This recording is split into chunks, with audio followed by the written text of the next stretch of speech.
a wooden tool. Okay. And the people here, they make this boat not only for fishing boat, but also they make for diver boat. It's a diving boat. Diving boat, yeah. For scuba diving we're talking about? In Bali, they took to Bali, to Manado, Raja Ampat in Papua, where Raja Ampat.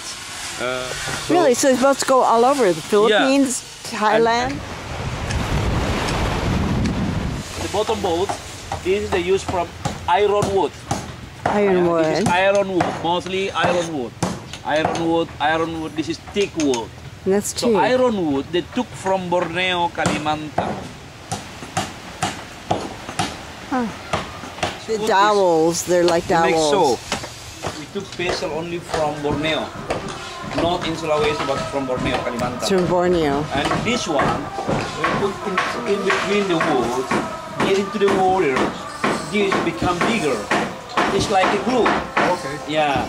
So they didn't use modern glue, but they use traditional glue. Went into the water. Yeah.